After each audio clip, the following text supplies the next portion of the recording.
हम लोग ऐसी 10 बीमारियों के बारे में बात करेंगे जो बेड सोर्स बनने के लिए रिस्पॉन्सिबल होती है। ऐसी 10 बीमारियां बताइए जिनके मरीजों में बेड सोर बनने की संभावना ज्यादा होती है। बताइए एक एक करके।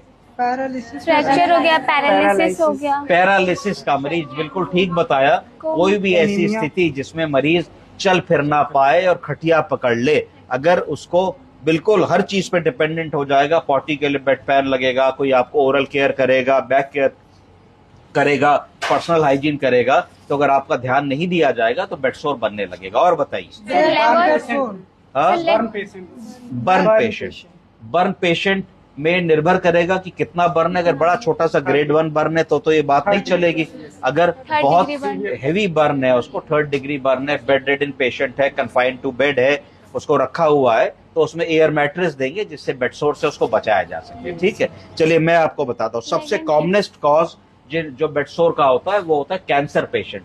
किनमें? Cancer patient. क्यों होता है? क्योंकि कैंसर का पेशेंट जब बीमारी की अंत स्थिति में होता है तो उसमें फ्रेलिटी सिंड्रोम होने लगता है और सार्कोपीनिया होने लगता है। अर्थात आप देखेंगे मरीज बिल्कुल दुबला पतला होकर सिकुड़ जाएगा, उसकी मांसपेशियां खत्म हो जाती है, गलने लगती है, उसके अंदर कोई ताकत नहीं रह जाती, वो बार बार गिरता है, रिकरेंट फॉल्स होते हैं, चोट लगती है, शरीर के अंदर स्किन का टर्गर खत्म हो जाता है, न्यूट्रिशन कम हो जाता है, हाइड्रेशन कम हो जाता है। तो ये हाई रिस्क पेशेंट्स होते हैं बेड सोर बनने के लिए। इसके बाद सेरिब्रल पैल्सी। बोलिए। Cerebral palsy. बहुत सारे सेरिब्रल पैल्सी के मरीज होते हैं, कम उम्र के भी लोग होते हैं, उनमें हाई रिस्क होता है बेड सोर बनने के लिए। तीसरा, क्रोनिक वीनस इनसफिशिएंसी। क्या चीज? क्रोनिक वीनस इनसफिशिएंसी, यानी कि ऐसे लोग जिनकी नसों में, वेन्स में कमी होती है, कि हार्ट ने ब्लड को पंप किया तो ब्लड तो दूर तक पहुंच गया पर वेन उनको वापस नहीं ला पाती है, वेन के बीच का वॉल्व का सिस्टम बिगड़ जाता है, तो उन मरीजों में भी बेड सोर बनने की संभावना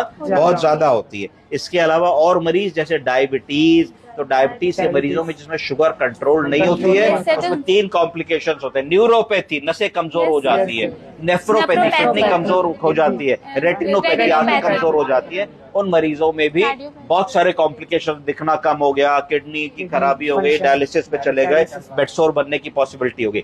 डिमेंशिया के मरीज, ऐसे मरीज जो बुजुर्ग होते हैं जिनको डिमेंशिया, अल्जाइमर की बीमारी होती है, उन मरीजों में भी वो सब कुछ भूल जाते हैं, नहाना भूल जाएंगे, खाना भूल जाएंगे, सोशल बिहेवियर भूल जाएंगे, अपनी सफाई करना भूल जाएंगे। उन लोगों में भी बेड सोर बनने की पॉसिबिलिटी बहुत ज्यादा होती है। पता लगा एक ही करवट लेटे हैं, वो लेटे रहेंगे।